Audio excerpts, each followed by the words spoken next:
benvinguts a tots i gràcies per la paciència per aguantar fins a aquesta última sessió.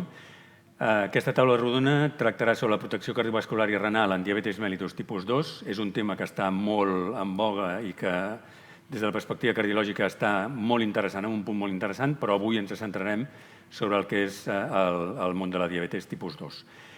Com a comoderador, jo soc Xavier García Moll, cardiòleg de l'Hospital Santa Creu de Sant Pau. Com a comoderadors tenim el doctor Lluís Cuixart Costa, que és metge de Medicina Familiar Comunitària, secretari del grup de treball de malalties del cor, atenció a la cronicitat i educació sanitària del CAMFIC, aquí a Barcelona. I amb nosaltres tenim un panell estupendo de nefròloga, endocrinòleg i cardiòleg, la doctora Maria José Soler, nefròloga de l'Hospital de Vall d'Hebron, quasi se m'escapa a l'Hospital del Mar, però evidentment és de l'Hospital de Vall d'Hebron, el doctor Manuel Pérez Maravé, que és el cap d'endocrinologia de Bellvitge, i el doctor Jou González, que és cardiòleg també de l'Hospital de Bellvitge. Llavors, començarem per tota la perspectiva no estrictament cardiològica, sinó més metabòlica i cardiorenal. I la primera en parlar serà la doctora Soler, sisplau.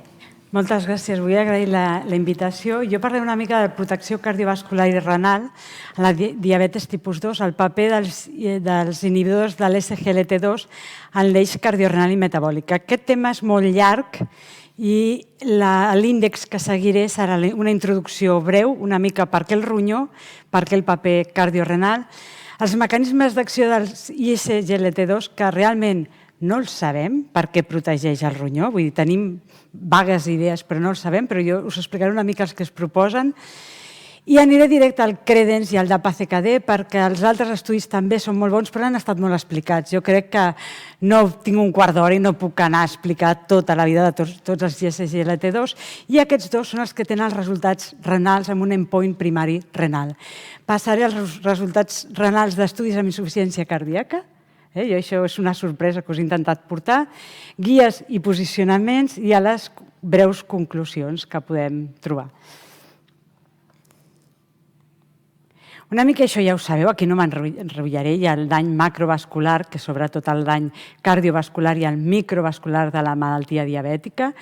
Un dels danys microvasculars és la malaltia renal, que molts cops, com tots sabeu, s'associa a retinopatia diabètica. Això és important i aquestes són dades del Registre Català de Malalts de Diàlisi i és important saber que la causa més important d'entrada a programa renal substitutiu a diàlisi avui en dia és la diabetes, la causa més important d'iniciar diàlisis i el que ens interessa i el que necessitem són fàrmacs que freni això. Perquè estar en diàlisis, una, és un mal de cap pel pobre pacient, que anar 3 cops per setmana fer una sessió de diàlisi i 2, és molt car pel sistema de salut. Estar en un programa de diàlisi són entre 30.000 i 40.000 euros pacient any. En canvi, si jo tinc una malaltia renal crònica i no necessito diàlisi, són entre 4.000 i 5.000. I a part, augmenta molt la nostra mortalitat. Aquestes dades m'agraden molt perquè aquí nosaltres veiem la mortalitat dels homes i les dones en un estudi molt maco que es va fer a 10 anys i la comparem amb el càncer colorectal, amb el tumor de mama i la mortalitat és més alta, menor supervivència, com podeu veure amb la línia de color groc, amb un pacient de diàlisis que amb un pacient amb càncer colorectal i amb un càncer de mama. Es preveu que l'any 2040 sigui la 5a causa de mort, la malaltia renal crònica. Així que hem d'intentar frenar que el pacient arribi a una malaltia renal crònica perquè ens augmentarà clarament, com hem dit, la seva morbi-mortalitat. Anem una mica pels mecanismes d'acció dels ISGLT2. Com sabeu, a la diabetes, el primer que succeeix a la diabetes és una hiperfiltració. I per què succeeix aquesta hiperfiltració? Hi ha una vasodilatació de l'arteriola aferent i això fa que aquest ronyó estigui hiperfiltrant. La diabetes augmenten els SGLT2 en comptes de disminuir l'organisme, detecta que hi ha un excés de sodi a la màcula densa. I això, l'excés de sodi que ens arriba, augmenta l'SGLT2 amb el que s'absorbeix molt sodi i arriba al revés, menys sodi a la màcula densa, s'activa el sistema renina-angiotensina i es produeix una vasodilatació de l'arteriola que arriba al ronyó. I aquí comença el desastre, la hiperfiltració. Aleshores, els SGLT2 el que fan és frenar això, augmenten l'eliminació de sodi i potassi, frenen els SGLT2 que estan sobretot a nivell del túbul proximal i frenen aquest sistema. I aquesta és la teoria principal que tenien i que tothom hem anat revisant. Nosaltres vam aprofitar i vam fer aquesta revisió.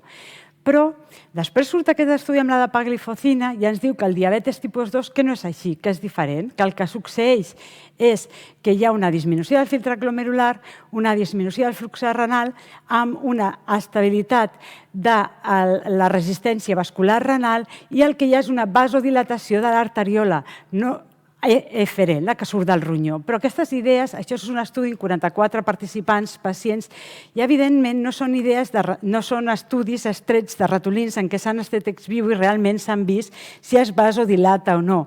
Amb el que nosaltres vam escriure una carta a la revista i vam dir que no ho teníem clar, que els resultats no semblen tan clars com ells diuen i que a més no hi ha un canvi de la prostaglandina que podria ser la que pogués produir el canvi que ells estan dient. És a dir, que no queda tan clar i jo crec que són necessaris estudis a nivell del laboratori per acabar de descobrir per què tenim aquest benefici tan important amb la malaltia renal, perquè és sorprenent el benefici que es té i no creiem que només estigui associat a baixar la glicèmia. Tots aquests són els mecanismes diferents que s'han anat postulant. Disminuir la pressió arterial perquè disminueix el sodi, disminuir el greix, una milloria de la lesió del greix epicàrdic, una milloria del que hem dit la pressió tubulointestinal. El pacient perd pes, el pacient que està amb un SGLT2 perd pes. I tots aquests són els beneficis que s'han anat postulant, però seguim pensant que són necessaris més estudis per esbrinar aquests canvis que hem anat veient al llarg del temps. Aquests són els estudis clàssics i sí que us he volgut portar aquest metanàlisi dels 3 estudis més importants. I amb aquest metanàlisi a l'esquerra veiem disminució del dany renal d'entrada a diàlisi de la malaltia renal terminal o mort secundària a causa renal amb un 33%, si juntem tots els estudis. Disminució de l'endpoint de necessitat de diàlisi amb un 35%, que això antigament amb els estudis no s'havia aconseguit, només havien aconseguit aquest benefici als IECAs o als ARA2, però no hi havia ningú altre fàrmac que havia aconseguit això. Portem anys estudiant la nefropatia diabètica i l'únic que hem pogut pràcticament veure és que ens baixés algun fàrmac una miqueta a la proteinúria, però poca cosa més, o l'albuminúria. I disminuir la insuficiència renal aguda amb un 25%. Això se sap perquè nosaltres esperàvem com a efecte secundari d'aquests fàrmacs insuficiència renal aguda, però el que han estat és beneficiosos enfront de la insuficiència renal aguda.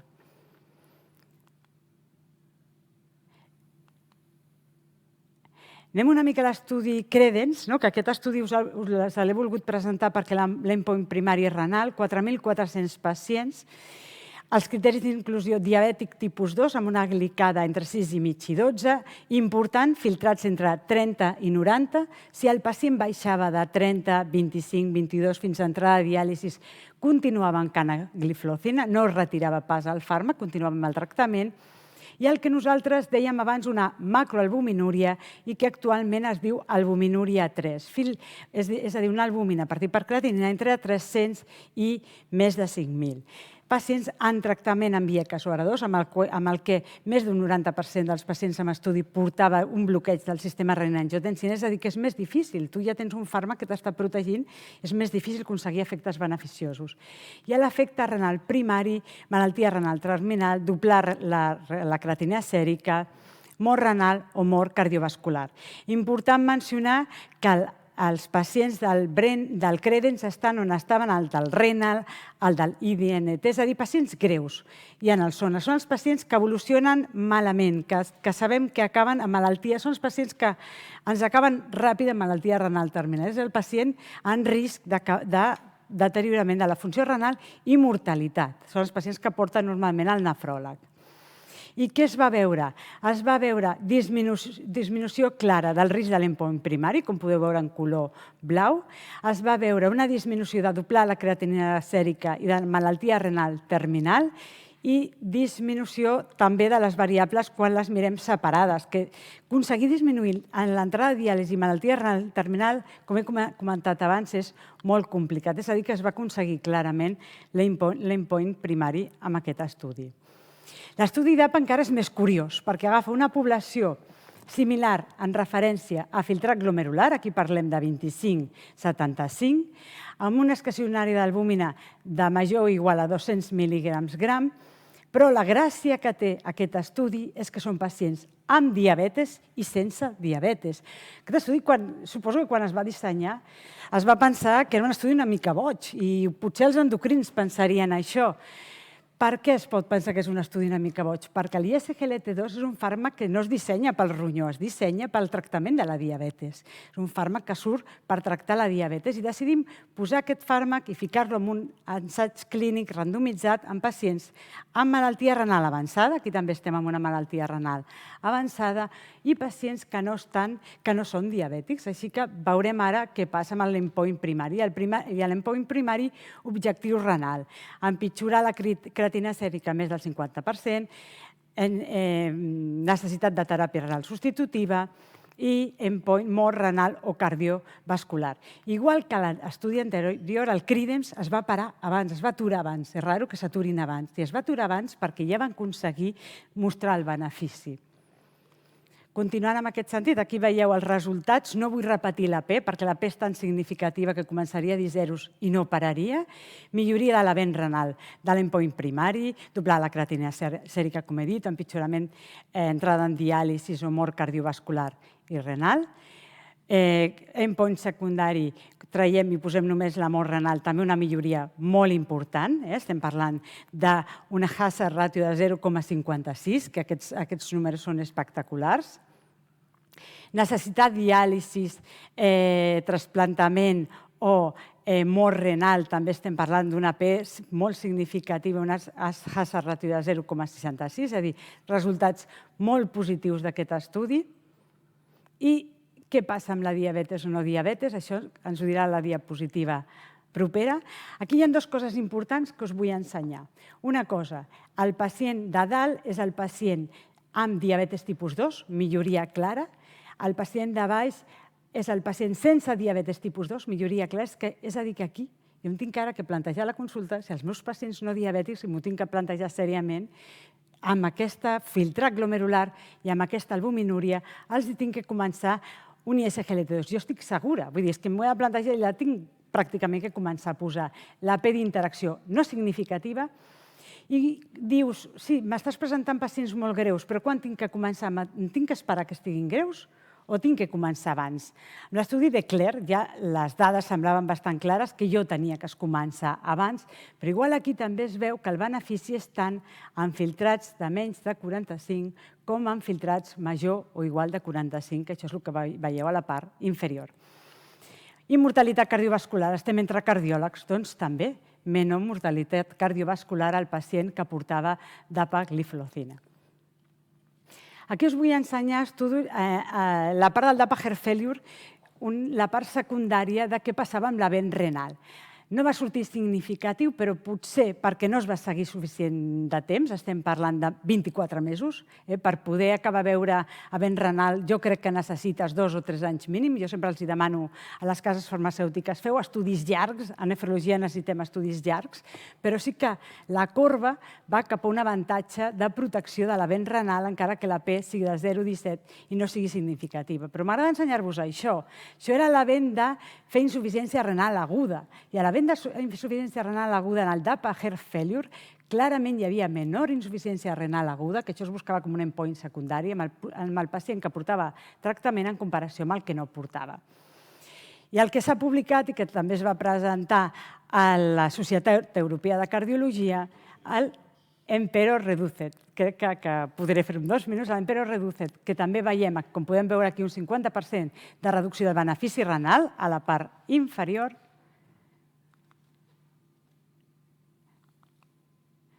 Aquestes són les guies i posicionaments que he tingut el plaer de participar amb el doctor García Moll. I en aquestes guies jo crec que vam ser visionaris, perquè ja portem a la part de dalt, ja introduïm els ISGLT2 com a prevenció renal i cardiovascular i posem en pacient amb alt risc cardiovascular, insuficiència cardíaca i malaltia renal diabètica. Continuant cap als posicionaments nefrològics, això és de l'ERA EDTA, és el posicionament que hi proposa i diuen que en un pacient que estigui amb una hemoglobina glicada més de 7 i no ben controlat, que el primer que li tens que afegir és un SGLT2 després de la metformina. I anem una mica més enllà i una altra gràfica diu que encara que sigui de menys de 7. I aquí també van ser bastant visionaris perquè això està publicat el 2019 i encara no sabíem què passaria en el no diabètic. Amb el que crec que hem d'anar cap a una cardio i nefroprotecció. Gràcies per convidar-me els cardiòlegs amb aquesta presentació. I una mica què faríem amb els SGLT2 amb un pacient amb insuficiència renal. Si el pacient està amb insulina, reduir una miqueta la dosi d'insulina si té una glicada de menys de 7,5-8. Si el pacient és anyós i està amb diürètics, reajustar els diürètics perquè no deixen de ser uns fàrmacs diürètics i així evitem que es deplexioni o deshidrati molt el pacient. I si el pacient està amb hipotensions i una pressió de menys de 140-80, doncs potser val la pena baixar una mica a l'hipotensor. Jo sempre recomanaria baixar l'amlodipino si porta tractament amb un antagonista del calç, per exemple. Com a conclusions, per frenar la progressió de malaltia renal diabètica i cardiovascular, hi ha un duet imprescindible, el bloqueig del sistema renina-angiotensina i els inhibidors de l'SGLT2. Jo a la consulta tinc que fer 2 tics. A la meva ment no ho vaig fent, però tinc que fer 2 tics. Bloqueig del sistema renina-angiotensina, sí que el tinc, i SGLT2 també el tinc. Jo crec que he d'anar cap aquí, he de fer el meu checklist mental i fer aquests tics, i que la dapagliflozina ha demostrat també efecte nefroprotector en malaltia renal diabètica. I moltes gràcies, he acabat, jo crec que just en temps. Agrair als meus companys del Servei de Nefrologia i al laboratori on estem intentant esbrinar alguna d'aquestes coses que no han quedat clares, que no estan clares encara. Moltes gràcies, doctora Soler. Estupendament. Passem amb el doctor Pérez Maraver, que ens explicarà la vessant més metabòlica endocrinològica de tota aquesta família interessant. Muy bien, gracias a la organización por invitarme a estar aquí hoy con vosotros. Gracias también a AstraZeneca, que me tuvo en cuenta en este sentido. El estar rodeado de cardiólogos, de nefrólogos y de médicos de familia me va a permitir hacer un abordaje más puramente metabólico desde el punto de vista del endocrinólogo. Por tanto, os hablaré sobre la importancia del control metabólico de la diabetes y el riesgo cardiovascular. Como sé que es un tema controvertido, en algún aspecto seré algo incluso provocador. No siempre está uno tan rodeado de cardiólogos como hoy, aunque sea virtualmente. Y después lo centraré ligeramente en los aspectos relacionados con el ISGLT2 también. Estos son mis conflictos de intereses. Me gusta empezar con esta diapositiva, con este trabajo, porque es un estudio catalán con 3 millones de personas. Esto, si fuera un estudio anglosajón o norteamericano, lo conoceríamos con unas siglas muy rimbombantes, pero como es un estudio catalán, pasa desapercibido.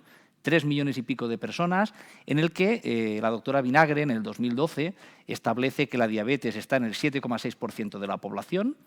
Después hemos sabido que hay otro 7-8% que no sabe que la tiene, por tanto la diabetes tipo 2 afecta al 14% de la población. Y un aspecto que a veces se nos escapa es que cuando la edad de la gente está por encima de los 70 años, afecta a casi la cuarta parte de la población. Por tanto, hablamos de un problema de salud pública muy importante y también sabemos que la edad juega un papel muy importante en el riesgo cardiovascular. Ni qué decir tiene, todos ustedes lo saben, que el riesgo cardiovascular está claramente incrementado en los pacientes con diabetes y que es una causa de mortalidad en ellos de primer orden. Y además no conseguimos, a pesar de que lo hemos intentado, este es un estudio del New England del 2017, una cohorte nórdica, en la que se ve que a medida que han ido pasando las décadas, el riesgo, la mortalidad cardiovascular, el ingreso por cardiopatía coronaria, el ingreso por determinados aspectos cardiovasculares ha ido descendiendo en la población, como pueden ver en los 4 cuadrantes, ha ido descendiendo también en los pacientes con diabetes, pero sigue habiendo un gap entre pacientes diabéticos y no diabéticos. Es decir, no acabamos de controlar bien a los pacientes con diabetes para que tengan un riesgo parecido a la población general. Aquí surge una excusa fantástica que hemos utilizado siempre, que es aquello de que los pacientes con diabetes tienen un riesgo intrínseco, no explicable únicamente por los factores de riesgo clásicos, sino que el paciente diabético por sí mismo tiene un riesgo incrementado. Y entonces se publica en el 2018 este estudio, una cohorte nórdica también sueca, en que lo que hacen es analizar en los pacientes con diabetes la presencia de estos 5 factores. Una hemoglobina superior o inferior a 7, una presión arterial por encima o por debajo de 13,8, unos parámetros también de control lipídico, la existencia o no de albuminuria y la existencia o no de tabaquismo. Y lo que se encuentra es que en los pacientes en los que estos 5 factores de riesgo están controlados, es decir, una glicada por debajo de 7, una presión por debajo de 14,8, sin tabaco, un LDL por debajo de 97 y con albuminuria negativa, el riesgo cardiovascular es equivalente al del resto de la población. Esto hace saltar por los aires la idea del riesgo marginal del paciente diabético, un estudio bien hecho, pero es cierto que metodológicamente controvertido, pero realmente esto hizo pensar mucho y reafirma la importancia del control de los factores de riesgo cardiovascular, clásicos que todos conocemos. Ya nos lo había dicho un poco el estudio Steno bastantes años atrás, es decir, en pacientes con diabetes tipo 2 y albuminuria, el control intensivo de los factores de riesgo se asocia a una mortalidad y a unos eventos cardiovasculares menores. Por tanto, algún indicio ya teníamos. En cuanto a la hemoglobina glicada, que es en lo que me centraré ahora, tenemos múltiples guías que nos aconsejan cómo tenemos que conducirnos para obtener una hemoglobina glicada lo más individualizada posible y beneficiosa para el paciente. Pero en esta parte de la diapositiva la gente no se fija mucho, que es lo importante de evitar la inercia clínica y de que hagas lo que hagas con el paciente, lo reevalúes y, si es necesario, intensifiques el tratamiento. Esto es una asignatura pendiente clarísima. Y en el estudio aquel que os comentaba catalán de los 3 millones y pico de pacientes incluidos, en la línea inferior podéis ver que pacientes, esto es población catalana, cartillas de aquí que tenemos todos, pacientes en prevención secundaria que cumplan tener una glicada por debajo de 7, tener un LDL bien controlado y una presión controlada, estamos hablando del 12%.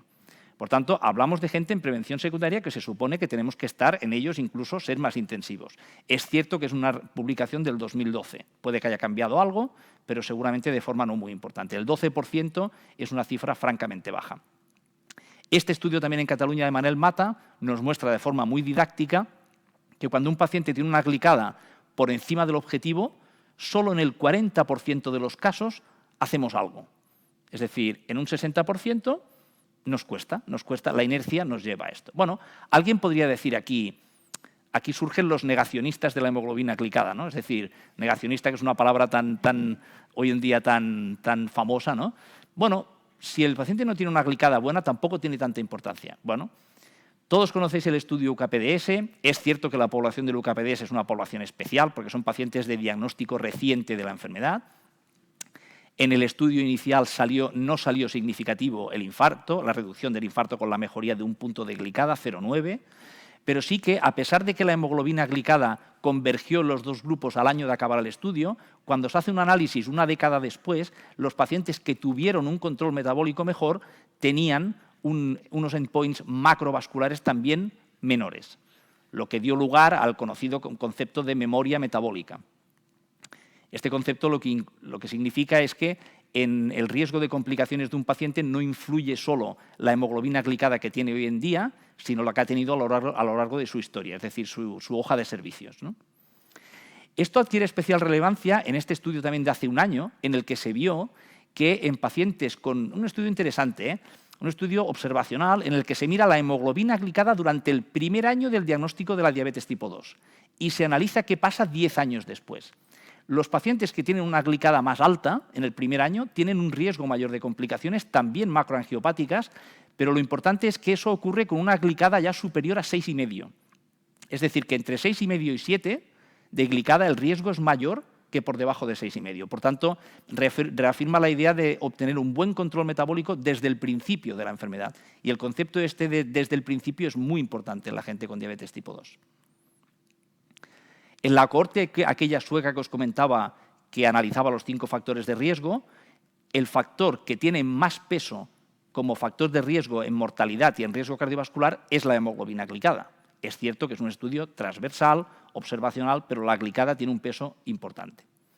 Eso ha dado lugar incluso a conceptos nuevos como el tratamiento doble de la diabetes desde el principio, como el estudio Verify, que el paciente se trataba con metformina y con una gliptina desde el principio, con idea de lograr un control metabólico precozmente muy bueno, con idea de evitar las complicaciones a largo plazo. Por tanto, la hemoglobina glicada importa y importa mucho. Otra cosa es que las herramientas que hayamos tenido hasta la fecha sean las mejores.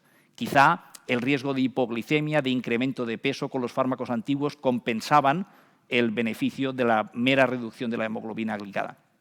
Además, como decía, siendo un poco provocador, ¿algún médico en su sano juicio puede pensar que si la hiperglicemia es tóxica para los vasos pequeños, no lo sea para los vasos grandes? Esto biológicamente no es plausible. Es decir, si algo es perjudicial para el vaso pequeño, es perjudicial para el vaso grande, quizá con una cronología diferente, quizá más en el largo plazo, es posible, pero es de ser muy naif pensar que la hemoglobina glicada elevada no perjudica el riesgo cardiovascular.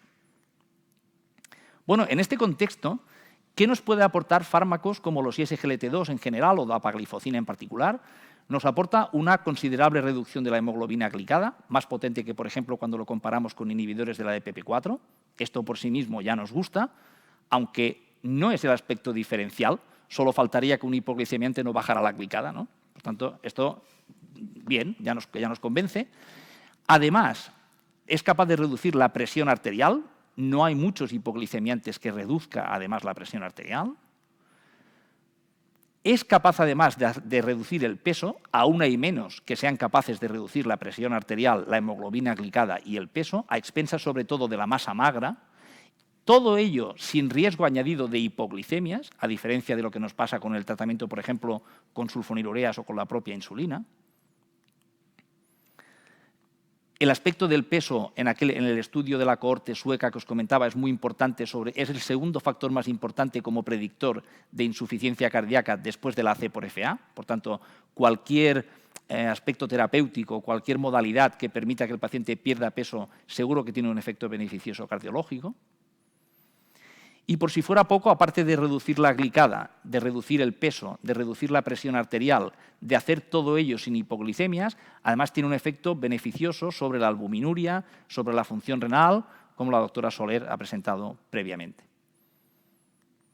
Siempre hablar a posteriori es ser ventajista, pero de todos los factores de riesgo que influyen en aquel estudio del New England de hace un año y pico sobre la mortalidad y sobre los resultados cardiovasculares, de todos aquellos factores, los ISGLT2 influyen en todos estos. Bajan la glicada, bajan la presión sistólica, bajan la presión diastólica, bajan la albuminuria, mejoran el filtrado glomerular, disminuye el índice de masa corporal. Es decir, que es extraño que un fármaco que afecte a todos estos factores no mejore el riesgo cardiovascular. No, no lo es. Por tanto, es razonable que así sea.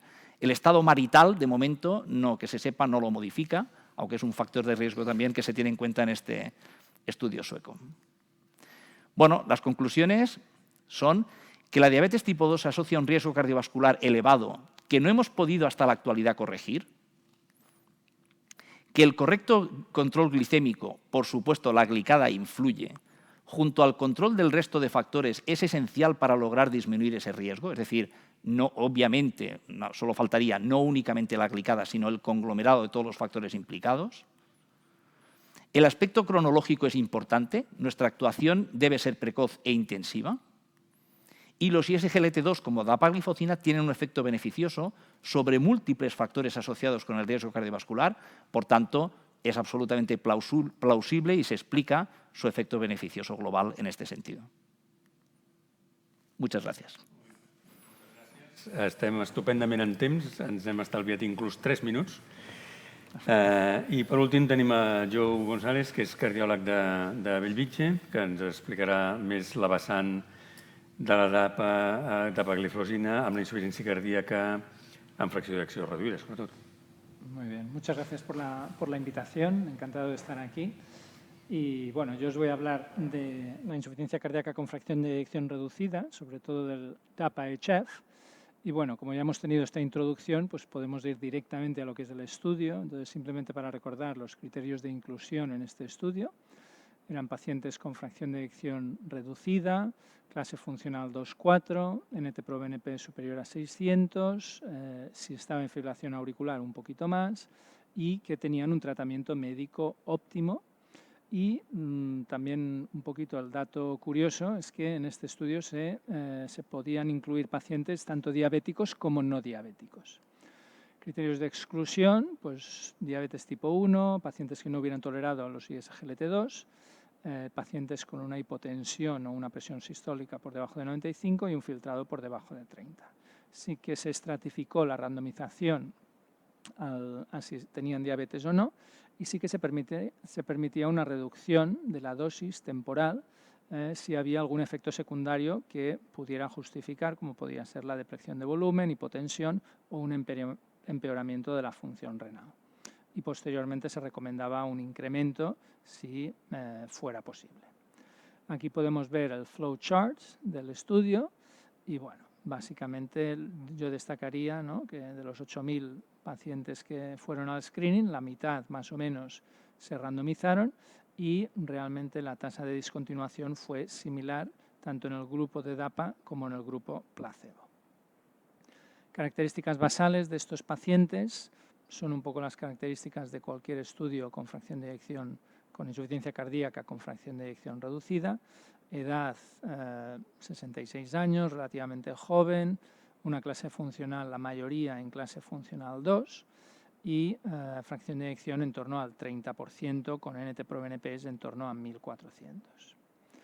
Si miramos el tratamiento que llevaban, era un tratamiento bastante correcto, beta bloqueantes el 96%, algún tipo de bloqueo del sistema renina-angiotensina-aldosterona o bien con IECAS ARA2 o sacubitril/valsartán del 10%, a destacar la baja tasa de utilización de sacubitril/valsartán. Este estudio ya se hizo después de las guías del 2016 de insuficiencia cardíaca y destacar pues, que esta implementación de fármacos nuevos pues, ¿no?, es lenta.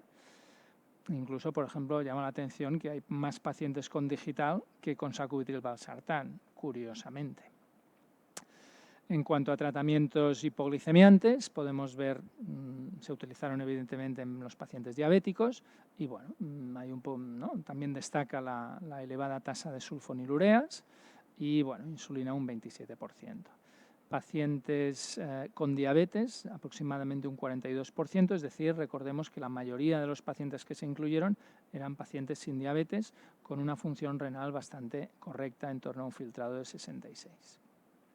Los endpoints del estudio, el objetivo primario fue la hospitalización por insuficiencia cardíaca o mortalidad. El hazard ratio es de 0,74, claramente significativo, y vino marcado tanto por una reducción en las hospitalizaciones como una reducción de la mortalidad cardiovascular y por todas las causas. Y en estos dos últimos puntos también fue significativo. A destacar que la tasa de eventos secundarios fue similar entre el grupo placebo y el grupo tratado con dapaglifosina.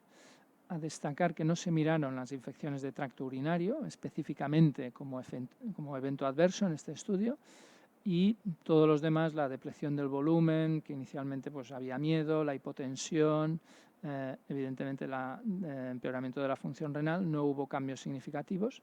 A destacar que en estos pacientes, además de bajar la glicada, aumenta el hematocrito y el cambio en el NT-proBNP es discreto, pero existe y evidentemente también hay una caída de peso similar a los estudios previos que hemos visto. Y el número de pacientes necesarios a tratar para disminuir un evento primario es de 21 pacientes. Por lo tanto, esto es un número francamente bajo. Y si miramos los diferentes subgrupos, pues vemos que hay beneficio en prácticamente todos los subgrupos y beneficio es similar en paciente diabético como en el paciente no diabético. Por lo tanto, esto nos lleva a la gran pregunta si deberíamos empezar dapaglifosina en todos los pacientes con insuficiencia cardíaca sintomática con fracción de eyección reducida. La respuesta parece que en los diabéticos pues no hay duda, la pregunta es si en los pacientes no diabéticos también deberíamos empezar esta terapia. Hay ya editoriales y gente que se posiciona claramente a favor de empezar una cuádruple terapia. Por cuádruple terapia entendemos tratamiento con beta-bloqueantes, tratamiento con una inhibición del sistema angiotensina, una inhibición del sistema de la aldosterona y añadido a todo esto un ISGLT2. Entonces, bueno, esto siempre hay detractores, ¿no? Porque evidentemente es un nuevo fármaco. Acabamos de tener la introducción del sacubitril/valsartán, que ya habéis visto que ha costado en la práctica clínica, sigue siendo infrautilizado y por lo tanto pues hay bastante Mr. Grumpy que le cuesta hacer estos cambios en tratamientos que ya hemos visto un estudio que es claramente beneficioso en muchos aspectos, ¿no? Como también se ha mencionado en las charlas previas. Para intentar contrarrestar estos Mr. Grumpies tenemos al profesor McMurray, que es el que llevó a cabo, es el primer firmante del DAPA-HF, pero que también ha hecho muchos subanálisis posteriores del DAPA-HF que intentan mitigar estas dudas que podemos tener los clínicos del uso de un fármaco nuevo. Por lo tanto, nos referiremos a él como Mr. Perfect, que en ciertos aspectos también lo es. Entonces, Mr. Grumpy nos plantea, ¿no?, por qué tengo que utilizar una medicación para la diabetes si mi paciente lo que tiene es insuficiencia cardíaca. Y además tampoco sabemos cómo funciona, porque realmente, ¿no?, tal como se ha visto, aparte de su mecanismo glucosúrico, tiene efectos pleiotrópicos, pero tampoco sabemos bien cómo funciona. Mr. Perfect nos cuenta todos los efectos pleiotrópicos que tiene y quizás, ¿no?, el que parece que podría tener más efecto beneficioso a nivel cardíaco podría ser que estos fármacos también actúan sobre la bomba sodio-protones a nivel cardíaco y esto pudiera tener cierto efecto beneficioso que disminuye la acumulación de calcio a nivel cardíaco, además de ciertos efectos metabólicos sobre la utilización de grasas en vez de glucosa en este tipo de pacientes. Entonces, este cierto beneficio parece que pudiera estar detrás de este beneficio, sobre todo en pacientes con insuficiencia cardíaca con fracción de eyección reducida. Otro argumento de Mr. Grumpy podría ser que los pacientes del DAPA-HF no representan los pacientes que él ve en su vida diaria. Son jóvenes y no tienen una insuficiencia cardíaca avanzada. Para esto, el Mr. Perfect nos plantea dos subanálisis, uno donde estudia la población específica de más de 75 años, más de 1000 pacientes, donde el beneficio en el endpoint primario es similar a los pacientes más jóvenes. Y además, si lo analizas en función de la fracción de eyección, también se ve que no hay una interacción significativa entre el beneficio obtenido en el endpoint primario y la fracción de eyección. Incluso parece que aquellos que tienen una fracción de eyección más reducida presentan un ligero mayor beneficio. Otro problema que nos plantea Mr. Grumpy es que los pacientes del DAPA-HF no están bien tratados, ¿no? Solo un 10% llevan sacubitril/valsartán y que los resultados igual hubieran sido diferentes si estos pacientes hubieran estado tratados mejor. Mr. Perfect nos plantea un subanálisis donde por subgrupos en función de si llevaban, por ejemplo, ARNIs o no, el beneficio de la DAPA es similar y también en función de si llevaban diferentes fármacos o beta-bloqueantes, antagonistas de la aldosterona, el beneficio parece que existe en todos estos subgrupos de pacientes, incluidos aquellos pacientes que llevan una dosis por encima del 50% de la dosis recomendada. Otro de los argumentos de Mr. Grumpy es que en mi unidad de insuficiencia cardíaca multidisciplinar hago las cosas tan bien que las rehospitalizaciones prácticamente se reducen al mínimo y por lo tanto este estudio no aplica en su ambiente. Sin embargo, Mr. Perfect nos recuerda que una descompensación que, aunque no requiera hospitalización, simplemente requiera o un tratamiento diurético endovenoso sin ingreso o un reajuste del tratamiento, también se asocia con un aumento de la mortalidad, en este contexto 3 veces por encima de un paciente que no presenta un evento de descompensación, y en el subestudio donde el endpoint primario se amplió, además de hospitalizaciones por insuficiencia cardíaca, descompensaciones por insuficiencia cardíaca, vemos que hay más eventos y el beneficio sigue estando ahí. Por lo tanto, la dapagliflozina sí que parece que presenta un beneficio claro también en este tipo de pacientes. Otra de las dudas que plantean muchos cardiólogos es, claro, es añadir otra pastilla. ¿Qué pasará con la presión arterial? Porque mis pacientes ya llevan muchas pastillas que les bajan la presión arterial. ¿Qué haré con los diuréticos? ¿Los tendré que reajustar? ¿No los tendré que reajustar? Y esto me plantea inquietudes y pues un poquito lo que planteaba Manolo, ¿no? La inercia terapéutica hace que no nos atrevamos a hacer estos cambios o a introducir estos cambios. Sin embargo, Mr. Perfect nos tranquiliza en el sentido de que parece que el efecto hipotensor es mayor a mayor presión arterial. Es decir, aquellos pacientes que realmente están hipertensos, el efecto hipotensor es más importante. Sin embargo, aquellos pacientes que parten de una presión arterial más baja, el efecto hipotensor es menor. Y no hay interacción tampoco entre la presión arterial y el endpoint primario del estudio. Y en cuanto al diurético, parece también que el efecto diurético no es tan significativo en estos pacientes con insuficiencia cardíaca, en el sentido de que en los pacientes tratados con dapagliflozina no hubo una necesidad de bajada del diurético en estos pacientes y a largo plazo sí que hubo un leve aumento de necesidad diurético en ambos grupos, tanto en el placebo como el tratado con dapagliflozina, pero por lo tanto no parece que añadir una dapagliflozina haga que tengamos que hacer un manejo del diurético muy diferente al que hacemos habitualmente. Evidentemente, ante la duda, pues sí que siempre se puede bajar un poquito. Y la otra pregunta del millón es que esto es, ¿no?, otra terapia cara, ¿será esto coste efectivo? Mr. Perfect también nos ha hecho un estudio de coste-eficiencia donde se demuestra que los ICERs, es decir, el dinero que tenemos que gastar para conseguir ganar un año de calidad de vida ajustada es de 9.000 euros y esto está hecho en España. O sea, este estudio, este cálculo está hecho en España y recordemos que por debajo de 20.000 euros por quali es lo que se considera que es coste eficiente. Por lo tanto, parece que es coste eficiente y si lo comparamos con otros estudios, como puede ser el SHIFT o el PARADIGM, con ivabradina y sacubitril/valsartán, vemos que la dapagliflozina presenta una coste eficiencia que es superior a el sacubitril/valsartán o a la ivabradina.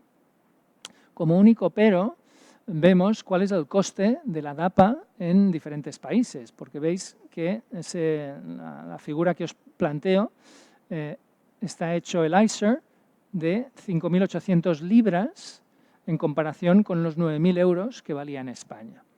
La diferencia es lo que vale la pastilla, que es diferente en función del país. Y podéis ver que en Alemania pues es casi una tercera parte de lo que vale en España. Esto evidentemente son cosas que también influyen en la coste-eficiencia. El otro argumento, este es solo un ensayo clínico, necesito más ensayos clínicos. Y aquí tenemos al doctor Milton Packer, que es Mr. Clever, que nos ha sacado el Emperor Reduced y podemos ver cómo en este estudio pues, consigue unos resultados similares en reducción en el endpoint primario de hospitalización y de mortalidad. Ya se ha planteado el tema de la reducción de eventos renales e incluso hace un metaanálisis que se acaba de publicar en el Lancet, donde existe una reducción que vemos que aunque con la empagliflozina no se consiguió una significación estadística en mortalidad cardiovascular y en mortalidad total, sí que si juntamos los pacientes de ambos estudios conseguimos en el metaanálisis que esto sea significativo tanto en mortalidad por cualquier causa como mortalidad cardiovascular y evidentemente en reducción de rehospitalizaciones por insuficiencia cardíaca. Por lo tanto, para concluir, deberíamos empezar este tipo de fármacos en todos los pacientes con insuficiencia cardíaca sintomática. Pues bueno, si reduce descompensaciones por insuficiencia cardíaca, mortalidad, mejora la calidad de vida, Además, es un mecanismo de acción que es diferente a todo lo que estábamos utilizando previamente, por lo tanto es complementario y con menos efectos secundarios. Quizás a destacar la infección del tracto urinario. Es coste efectivo y además es fácil de prescribir, por lo tanto, ¿no? Mr. Happy, que es nuestro paciente con insuficiencia cardíaca, nos va a decir que él cree que es una buena opción. Muchas gracias. Molt bé, doncs moltes gràcies. Estem en temps estupendament, esplèndidament. I bueno, és un tema apassionant perquè realment estem parlant d'uns fàrmacs que estaven dissenyats per inhibir un receptor SGLT2, que és un receptor que a nivell miocàrdic no existeix. O sigui que estem tenint avantatges pronòstics de mortalitat, de qualitat de vida, etc. De forma indirecta. Jo, el dels surrogates per aquí, que si la pressió, que si hi ha fàrmacs que baixen molt bé la pressió, com l'hidralazina, que no tenen impacte pronòstic, així d'entrada, o fàrmacs que baixen el pes, fàrmacs per obesitat, que tampoc tenen impacte pronòstic. Llavors, els surrogates de cardiologia sempre ens els agafem una mica amb una certa distància de escepticisme. Volia comentar amb la doctora Soler, hi ha la velocitat de separació de les corbes entre el DAPA-CKD i el DAPA-HF en quant a funció renal són diferents. Llavors, habitualment, per tenir endpoints renals, generalment sempre s'ha dit que es necessita temps, que es necessiten 2 anys, etc. Però el DAPA-CKD, les corbes de separació, o sigui, les corbes de benefici d'un respecte a l'altre, apareixen cap als 8 mesos. Les corbes de cardio apareixen molt abans, són espectaculars. I a mi el que em recorden eren l'Efesus, que són el primer mes o així, i estem parlant d'ions.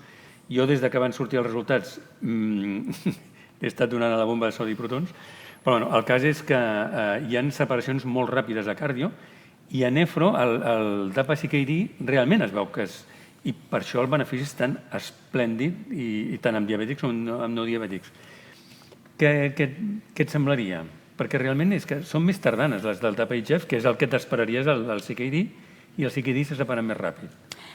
Jo crec que és que el CKD agafa pacients amb filtrats molt tocats. Són els pacients que faran un event. Vull dir, ho trien molt bé.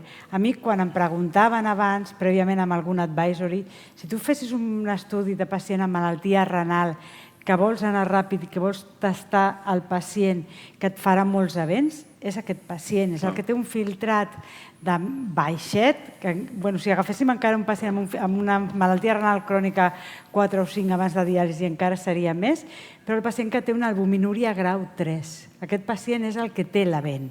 Jo crec que per això ho separen ràpid, perquè si tu agafes el pacient que és el que està en risc a tenir l'event, veuràs més ràpid el canvi. És un fàrmac que, inclús el cutis al final, vull dir, són una família de fàrmacs espectaculars. És que tot ho fan bé, realment costa de trobar alguna família que realment vagi en aquest sentit amb tot plegat. Digui'm. Jo li volia preguntar al doctor Pérez, tenim molts fàrmacs hipoglucemians.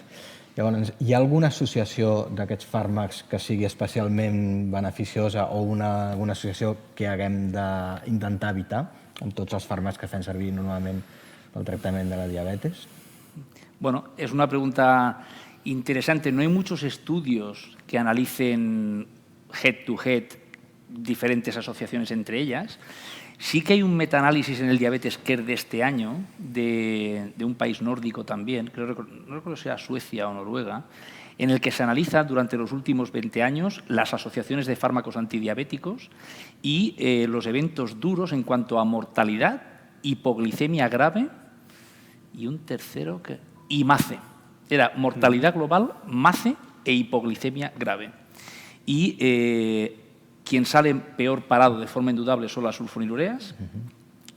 La asociación, o sea, los fármacos que salen mejor parados son agonistas de GLP-1 e inhibidores del SGLT2. La asociación SGLT2 agonista GLP-1, que es una asociación de la cual tenemos pocos estudios, sale claramente beneficiada también. Y incluso en los tratamientos combinados que incluyen la insulina basal, si, por ejemplo, metformina e insulina basal, si además va asociado un ISGLT2 o un agonista GLP-1, los endpoints bajan. Por tanto, sería un dato más a favor de toda la evidencia que tenemos últimamente del beneficio de estos grupos que hemos descubierto recientemente. Un pequeño comentario muy pequeño. Como decía el doctor García Moy, es verdad que los surrogates, uno por uno, no siempre indican eventos duros finales, ¿no? Pero la ventaja de estos fármacos es que atacan varios. Quizá el mejor modelo biológico que tenemos para eso, para explicar eso y el beneficio como evento duro, es la cirugía de la obesidad. La cirugía de la obesidad mórbida hace perder peso, mejora la glicemia, mejora la presión, mejora los lípidos y disminuye la mortalidad cardiovascular y la total, al cabo de 10, 15, 20 años. Por tanto... Però la cirurgia bariàtrica el que et fa pensar és en adipocentrisme més que en glucocentrisme, també. Sí, sí, sí, sí. Perquè, clar, vull dir, perds la massa grassa i llavors tot, no? Sí, sí, absolutament. Hi ha alguna pregunta així del públic que s'hagi animat o així per un casual? Vinga, públic. Sí, hi ha una pregunta pel doctor González. Com faria la titulació de la quadriteràpia amb insuficiència cardíaca? Bueno, es una buena pregunta. Yo creo que, a ver, es un fármaco que actualmente ingresado, por ejemplo, cuesta mucho ponerlo si no son diabéticos, incluso si son diabéticos no, en el hospital. Us deixen? No, tienes que hacer la receta y entonces el paciente va a la farmacia. Ah, sí? Sí, y entonces te lo nosaltres dan como fuera guía. El vam presentar a Comissió de Farmàcia i un servei es va posar molt d'esquenes i no vam poder. No vam poder. I era només amb diabètics. No miro a nadie. En diabèticos. En diabètics. Clar, eren diabètics. O sigui, amb fitxa tècnica no podem anar a la Comissió de Farmàcia a demanar-ho, encara.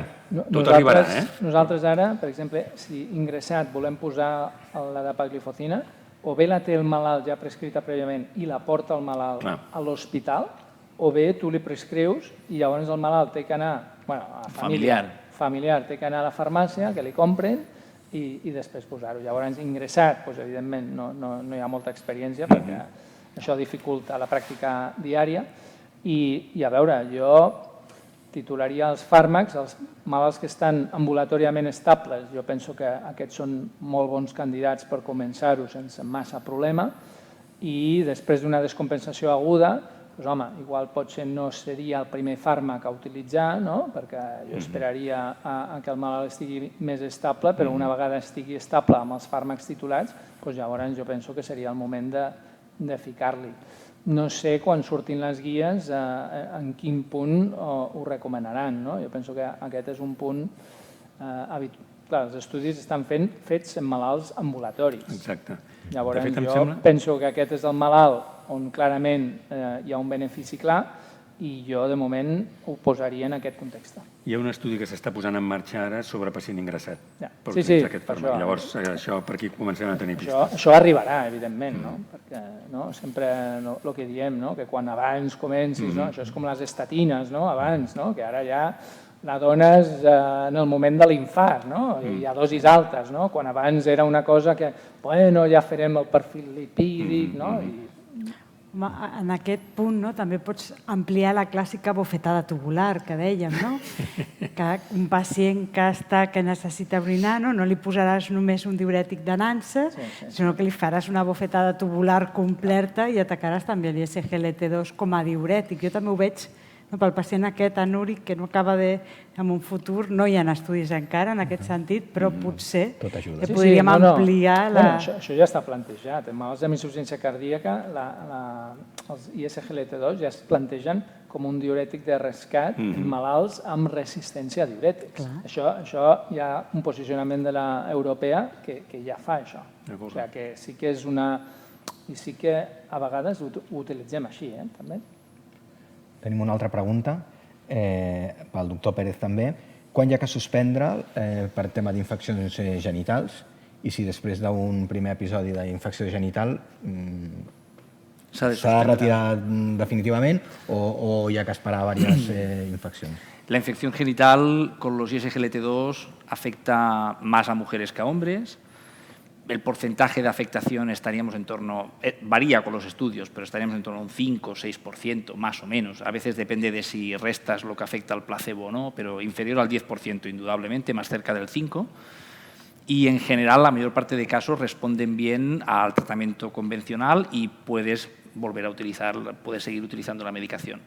Hombre, yo creo que en esta situación sí que se tiene que utilizar un poco el juicio clínico. Si una paciente tiene candidiasis de repetición, pues seguramente no es la mejor candidata a un ISGLT2. Pero por un episodio único, aislado, sea de candidiasis vulvovaginal o sea de balanitis, que vemos menos, pero alguna vemos en varones también, por un episodio que responda bien al tratamiento, no hay por qué suspenderlo. ¿Y durante el episodio retiramos la medicación o la mantenemos? Eso es una buena pregunta. Creo que no hay ningún estudio que analice si se ha de suspender o no. Yo los casos que he tenido, la verdad es que han sido casos que luego el paciente me lo ha explicado a posteriori.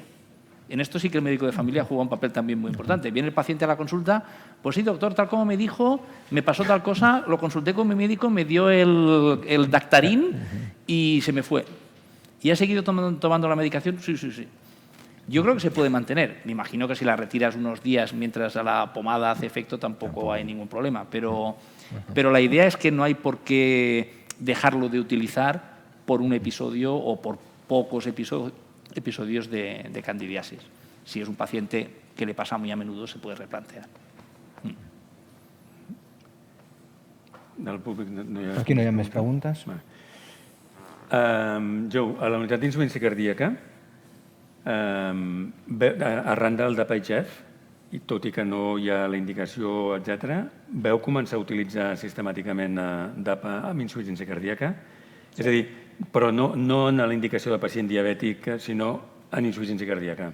O sigui, malalts Sense diabetes, amb els dos grups. Jo penso que al principi, clarament en tots els diabètics ja clarament ho vam començar a utilitzar i en els no diabètics teníem certes reticències, però en els últims mesos cada vegada més ho estem posant. O sigui, un malalt que ingressa per una descompensació d'insuficiència cardíaca, ara, tingui diabetes o no, se'n va amb un ISGLT2. O sigui que... Sí, per la doctora Soler. El DAPA-CKD és un estudi molt important. Quin nivell de filtrat glomerular seria a dia d'avui el límit per al segur, per utilitzar aquests fàrmacs? Jo crec que no és el que posa fitxa tècnica i que hauríem d'anar a 30. Que hauríem d'anar a 30 ara. Però si mires... És que al DAPA-CKD no tinc suficients dades perquè és la presentació de l'Europea de Cardiologia i encara no he tingut l'oportunitat de veure l'article. Però si parlem del Credence, mentre el pacient anava baixant de filtrat 15, menys de 15, també hi havia benefici. Aleshores, jo dic que jo ara diria 30, però necessitem estudis en filtrats més baixos perquè jo estic convençuda que fins a l'entrada de diàlisi. Els Emperors... Però això ho dic valiente. Emperors és fins a 20. Bueno, jo dic 30, però l'estudi és fins a 20 i jo crec que en un futur anirem fins a l'entrada de diàlisi. Segur que quan tinguem totes les dades renals del DAPA ens ajudaran a acabar d'opinar això, però jo crec que anirem cap allí. I no descartaria inclús que hi ha posats, com té aquests efectes, inclús en diàlisi. Un pensa, i per què no té benefici en diàlisi? Vull dir, si el seu benefici no és només l'efecte diürètic, si el seu benefici no és només baixar la glucosa, la glicèmia, per què no té un benefici amb el pacient en diàlisi que té una mortalitat, com heu vist, molt elevada? Però clar, això s'han de fer estudis. Nosaltres ja els hi diem, vull dir, jo crec que tu també... Això és una conversa que vam tenir amb una vegada tornada a Madrid. L'hem tingut tu i jo i és una conversa que els anem dient i que ens interessaria perquè en diàlisi també hi ha molts pacients i vull dir, són pacients en risc de mortalitat, pacients que fan molta insuficiència cardíaca també, que si realment l'efecte que té a veure amb la bomba de sodi segur que ajudaria. No debería ser muy difícil un estudio en diálisis, ¿no? Porque los eventos los tendrías pronto, ¿no? También prontito. Gente de muy alto riesgo, ¿no? Sí. Molt bé. Doncs, si no hi ha cap més pregunta, voldria agrair a la Societat Catalana de Cardiologia per haver-nos convidat i haver organitzat aquesta taula. Voldria agrair a AstraZeneca el patrocini per fer-la possible. Amb el doctor Cuixart, la doctora Soler, el doctor Pérez i el doctor González per haver vingut aquí. I bé, com a última sessió del dia, doncs ara tranquil·lament ens anem Nosaltres ens anirem por ahí i vostès facin el que vulguin. Moltes gràcies per ser aquí, per tenir la paciència d'aguantar-nos i fins la propera.